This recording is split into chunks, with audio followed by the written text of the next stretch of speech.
Hey guys, in today's video you will learn the story of Amanda Brooks, a nurse from the USA who had a near-death experience and returned with an urgent message about 2025. She saw the death of a pope and the arrival of a figure that the whole world will applaud, but who in reality is the Antichrist. What she witnessed on the other side was chilling. So leave a like, subscribe to the channel, activate the bell, and comment below which city you are watching. Now get ready, because this revelation could change everything. My name is Amanda Brooks. I have 36 years and grew up in the small town of Salem, Massachusetts, the one famous for witch stories.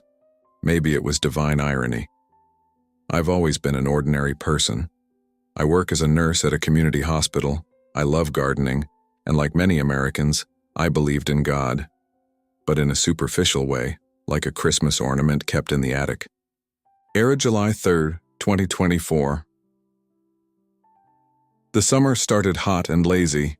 I was returning home after a 14-hour shift when everything happened. I was exhausted. I remembered driving along the Marblehead Coastal Road, feeling the sea wind in my hair, when I saw the lighthouse flashing. And then a flash. A truck appeared from where there should have been nothing. The impact was brutal. The world turned upside down, the metal twisting as if it were screaming. Then, silence. Absolute silence. I felt my body being ripped out of me. I floated. I saw my wrecked car from above. I saw my own bloody body. But I wasn't afraid. I felt a peace that numbed me. It was there, hovering between life and death, that my true story began. I felt it when my feet touched something that wasn't ground but also wasn't air. It was like floating on invisible water. The road, my car, everything was gone. Now I was in a vast silvery space, as if I were inside a living, pulsing cloud. A light breeze passed through my being, not my physical body, but something more real than flesh. And then they appeared, three tall beings, wrapped in translucent robes that seemed to be made of pure liquid light. His eyes shone like stars from another universe. They didn't speak in words, but their voices boomed straight into my mind. Amanda, you were chosen to see what needs to be warned. My heart, if I still had one, sped up. I felt a deep awe, a feeling that I was about to see something that would change everything. I was led, or rather, carried weightlessly, through that space to a glowing slit, a kind of portal that opened into the very fabric of reality. It was like looking into a glowing mirror of water. Unable to resist, I was thrown inside. What I saw first left me spiritually breathless. Era the Vatican, St. Peter's Square, taken over by a crowd dressed in black, crying in silence. The sky over Rome felt heavy, as if ready to tear. In the center, a white coffin, simple but imposing. Without anyone needing to explain it to me, I knew. It was the Pope's funeral. And then, a voice whispered directly into my soul. The year 2025. The last guardian has fallen. The pain I felt was indescribable. Not a physical pain, but as if the axis of the world had broken before my eyes. And before I could compose myself, the vision began to transform into something much, much worse. The scenery before my eyes dissolved like smoke sucked in by an invisible wind. Suddenly I saw myself in a huge square, but it wasn't the Vatican this time. It was a modern city, filled with skyscrapers, colorful flags, and millions of people of all races and languages gathered together.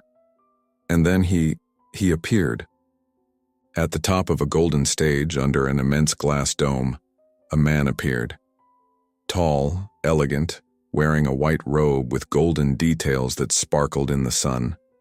His face was too beautiful to be natural, eyes that seemed to see into the soul, a smile that mesmerized. The whole world, even in silence, seemed to hold his breath just to hear him talk. And he spoke.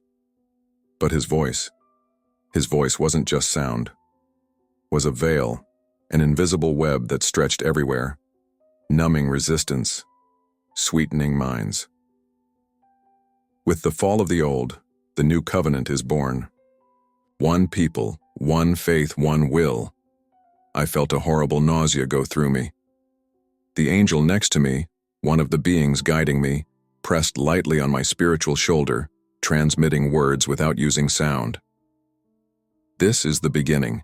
He is not who he appears to be. He carries within him the seed of ruin. The stage then turned into a deeper view. We churches closing their doors.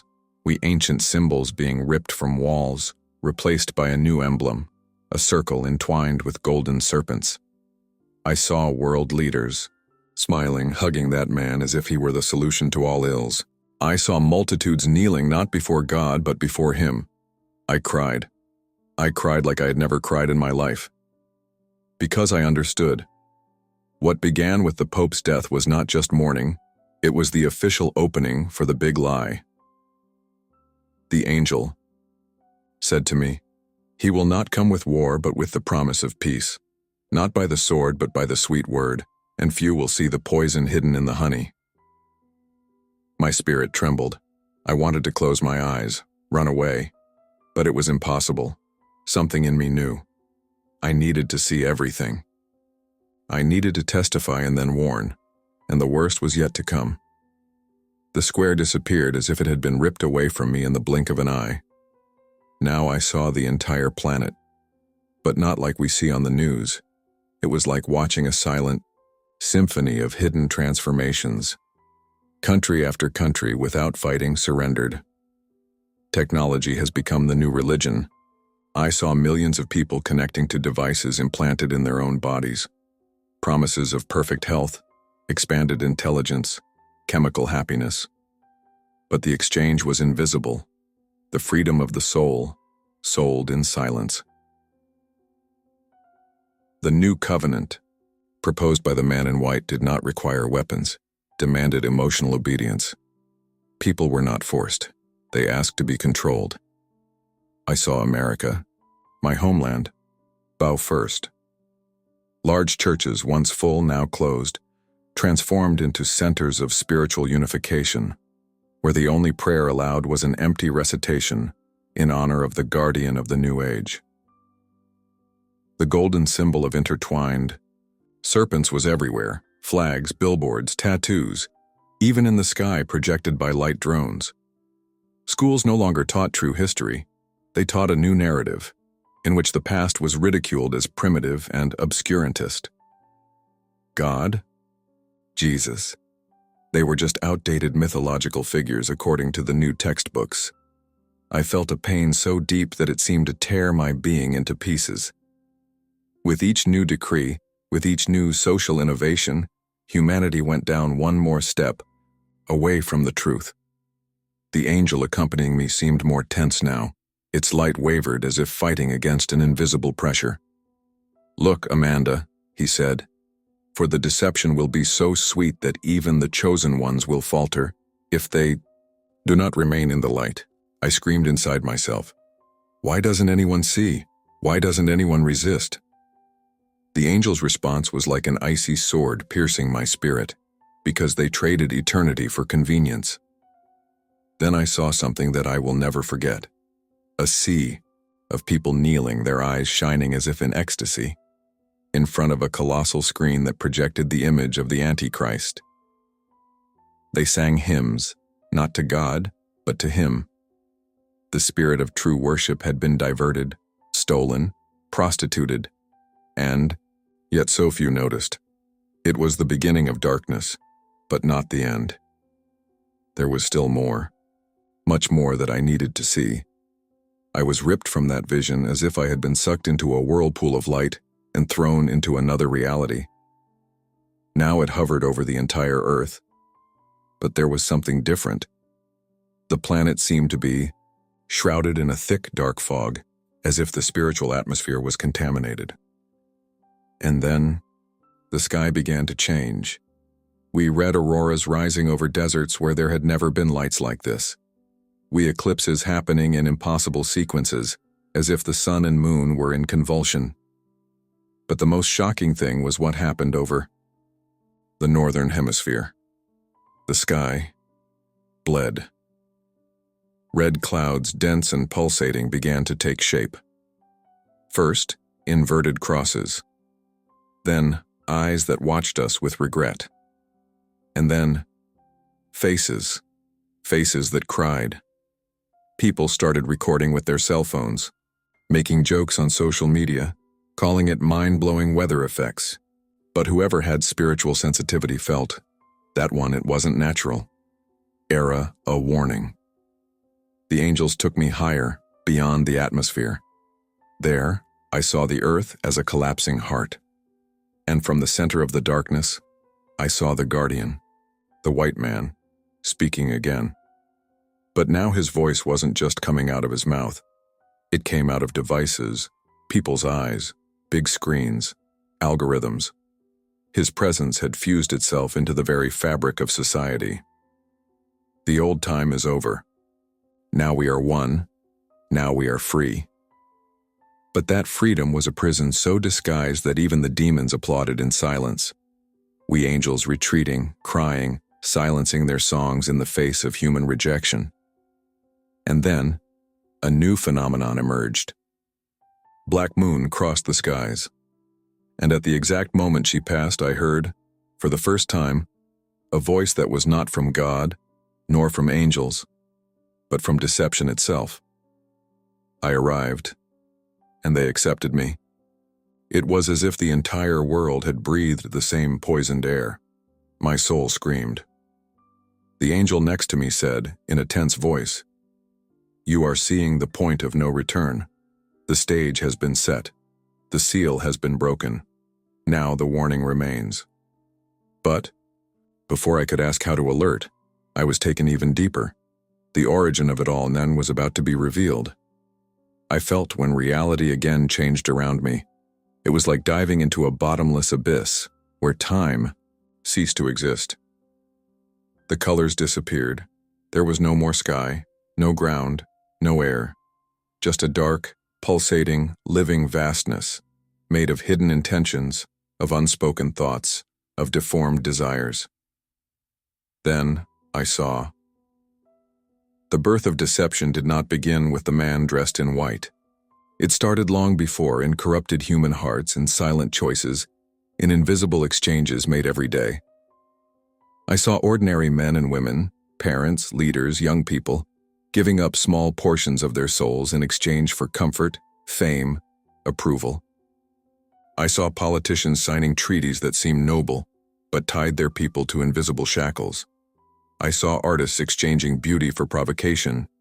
I saw pastors exchanging truth for popularity. I saw families dissolving because of distractions. I saw tired souls giving up the fight, handing over their dreams on platters of fake gold. Each small betrayal fed a dark network that grew beneath the earth like poisonous roots. And these roots now supported the invisible throne of the Antichrist. The world prepared the way for him without realizing it, said the angel next to me, with a sadness that seemed to weigh more than galaxies. I saw a hidden room, somewhere below where human eyes could never reach. It was a gigantic chamber, with pillars made of solid shadow. In the center, a platform, and on it a crown, made of intertwined golden serpents. And I understood. That man in white had already been crowned there long before the world acclaimed him. Evil spiritual forces didn't just work behind the scenes. They led the movements of history, blowing ideas, inflaming passions, anesthetizing consciences. Everything seemed carefully orchestrated. I saw technologies that claimed to be neutral, but were used to manipulate emotions, shape perceptions, program reactions. I saw false miracles, instant healings, signs in the heavens, all manufactured to reinforce the authority of the one who now ruled invisibly. And the most terrifying thing was understanding that people had asked for it. They had exchanged the freedom of the soul for immediate comfort. That crown of serpents had not been imposed on humanity. It was accepted. It was desired. I felt overwhelming pain. They were not forcibly deceived, said the angel. They were seduced, because they loved pleasure more than the truth. At this moment, a silent thunder ran through that dark dimension. The darkness shook, and a new window of light began to open before me. The angel touched my spiritual shoulder and said, "You have seen the root. Now you will see what remains." I was shaking all over. Because deep down I knew, before the story ended, I still needed to witness the last hope. The light that opened before me seemed different from what I had seen before. It was not the glorious light of full divine presence, as at the beginning of my journey. It was a fragile light, but viva, a spark amidst the gale of darkness that now dominated the world. When I passed through that portal, I found myself in front of groups of people, scattered in caves, hidden woods, forgotten ruins, places where the new regime's technology could not fully penetrate. They were kneeling. Some had worn Bibles. In their hands, others just scraps of paper with verses scribbled on them. Some had nothing, just the memory of faith engraved in their hearts. I saw a woman with white hair shaking from the cold, holding the hand of a child who wouldn't stop crying. I saw a man, with eyes sunken from hunger, lifting an improvised cross made of dry branches. I saw young men with fierce eyes who had abandoned their comfort zones to become sentinels of truth. These small groups, despised, hidden, persecuted, they were true spiritual resistance. And most impressive, where they gathered, the light increased. I saw this clearly. Every prayer whispered in secret turned into invisible flames that hurt the network of darkness spread across the world. Every hidden act of love, sharing a piece of bread, hiding a wounded person, comforting a person in despair, opened cracks in the walls of deceit.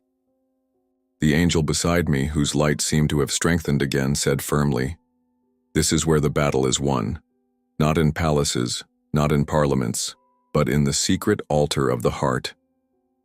I cried again. But this time, it was different.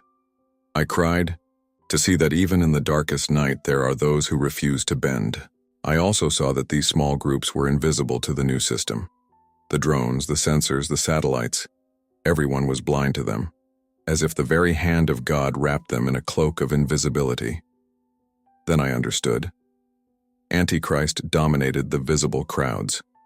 But the true kingdom, the kingdom that would never be defeated, grew in silence under the earth, not hidden, not despised, and a certainty was engraved deep within my spiritual soul. As long as there is a soul that still kneels before the living God, hell will never win. I wanted to run to them, hug them, join my voice with theirs. But the angel stopped me with a solemn look. "You will see even more, because the calling you have been given demands that you know what is at stake." It was then that one last vision began to form on the spiritual horizon, a vision that was at the same time terrible and full of promise. And I knew. I was about to see the final trigger. The new vision opened like a violent tear in the fabric of reality. What I saw wasn't just a scene, it was a cosmic scream.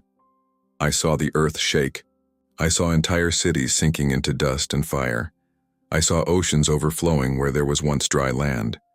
I saw the sky turning black not just with clouds, but with living darkness, as if the universe itself were in mourning.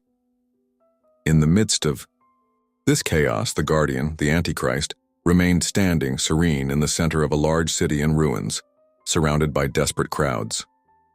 And he spoke. His voice was like honey mixed with poison, calming the hearts that were in panic. "Follow me," he said. "Only through me will there be survival. I am the bridge to the new world." And the masses, even in the face of all the destruction, even feeling the taste of death in the air, they knelt before him. That's when the sky opened in fury, we warrior angels enveloped in pure light descending like flaming spears. They did not attack with swords or human weapons. His blows were in truth. Every word of lie, every corrupt agreement, every idolatry was shattered by their mere presence. But I also saw that many resisted the light. Even in the face of the naked truth, they preferred to embrace deception. That was the most painful scene of all for me. The angel who guided me looked deeply into my spiritual eyes and said, "You need to see this, Amanda, to understand. Judgment is not imposed. It is chosen." I saw people covering their eyes, covering their ears, screaming against the light that exposed their lies. I saw others, few, but real, dropping everything, running into the light, even crying, even shaking. It was then that I realized something that forever changed my understanding. The apocalypse is not God destroying the world. It is the world refusing to return to God, even in the face of mercy extended to the last second. Amidst the smoke and the collapse of human systems, spiritual resistance, those few that I had seen before began to shine more brightly. Their chants were almost imperceptible amidst the chaos, but they echoed like bells in the spiritual world. And then I saw the Antichrist, realizing that his influence was beginning to fail in some hearts, launched his last trick. I saw gigantic holograms covering the skies, projections of fake miracles, signs of light that fooled even some of the strong. But the true light was unmistakable. He was humble. It was small. It was as strong as a candle flame in the middle of a hurricane. And the angel said to me, "It is to them that you must return. It is to them that you must warn." The final trigger had been triggered. The earth was being torn apart, not between nations, not between races, not between classes, but come in true and false, between light and darkness, and time was running out. The light around me began to change tone. It was no longer gold, nor blue, nor white. It was a light that seemed to contain all colors and none at the same time.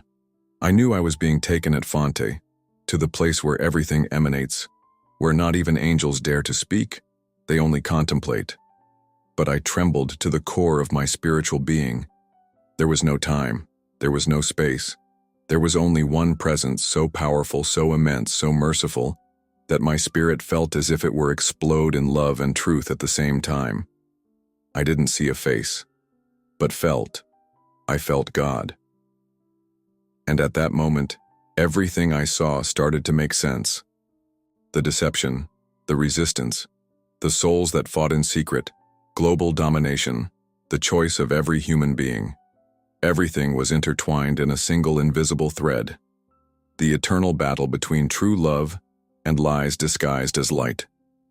Beside me, the beings of light appeared again, the angels, but now they were reverent, silent.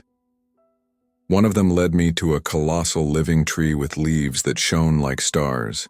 Its roots crossed space. Its branches touched realities that my spiritual eyes could barely bear. At the foot of the tree, there was a book, a living book. He breathed. It pulsed. It made sounds that sounded like chants coming from inside it. The angel placed his luminous hand on my head and said firmly, "This is the book of calls. Those who have seen, those who must warn, those who have been chosen to return." My hands, or what I perceived as hands, moved without my deciding. The book opened. Sheet after sheet slid by itself, as if guided by a divine intelligence.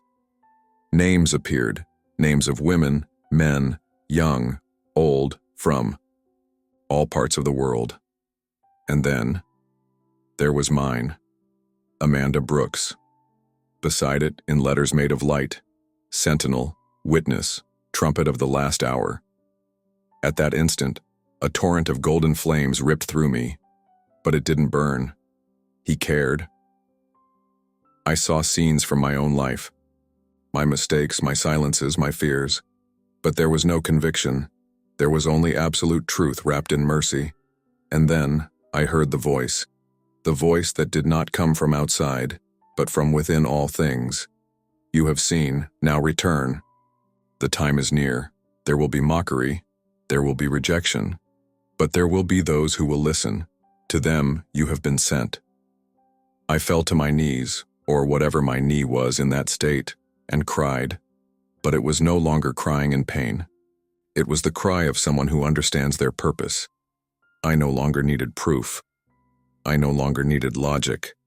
I had touched eternity, and I was ready to talk. The living tree, the book, the cosmic light around me.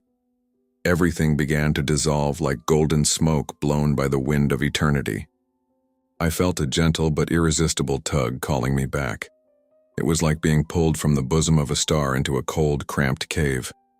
I would go back, but not like the same Amanda Brooks who drove exhausted on that coastal road. I came back marked, lettuce and scent. As I was pulled up, I saw one last sight, the Earth of 2025.